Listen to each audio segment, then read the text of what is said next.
नया साल में नया माल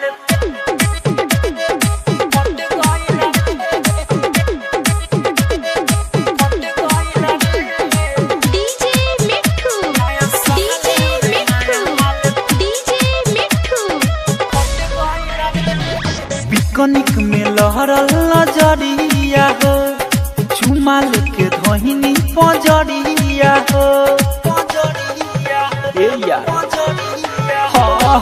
पिकनिक में लहरल नजरिया हो, चुमा लेके धोहिनी पजरिया हो।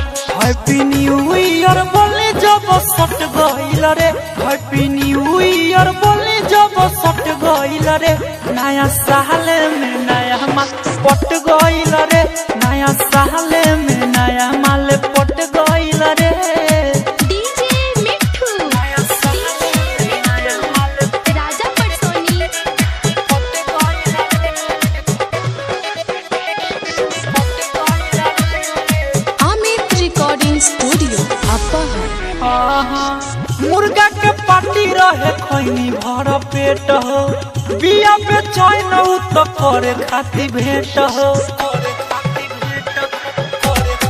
हाँ मुर्गा के पार्टी रहे खैनी भर पेट हो, बिया पे चैन तो करे खाती भेंट। देख के ग्रीटिंग कार्ड हमारा के हंस गइल रे, देख के ग्रीटिंग कार्ड हमारा के हंस गइल रे।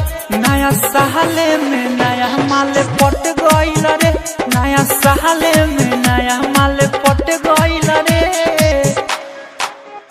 नया साल में नया माल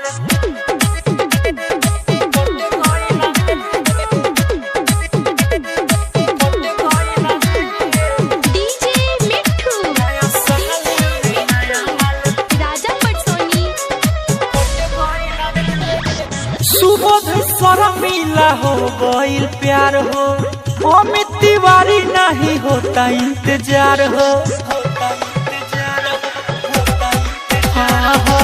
सुबोध शर्मिला हो गइल प्यार हो, अमित तिवारी नहीं होता इंतजार। साचो कहतानी दिलवा में जच गइल रे, साचो कहतानी दिलवा में जच गइल रे। नया साल में नया माल पट गइल रे, नया साल में नया माल पट गइल रे।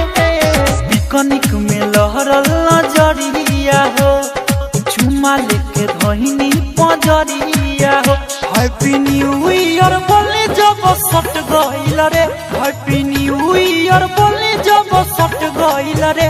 नया साल में नया माल पट गइल रे, नया साल में नया माल पट गइल रे। पट गइल रे। अमित रिकॉर्डिंग स्टूडियो अपर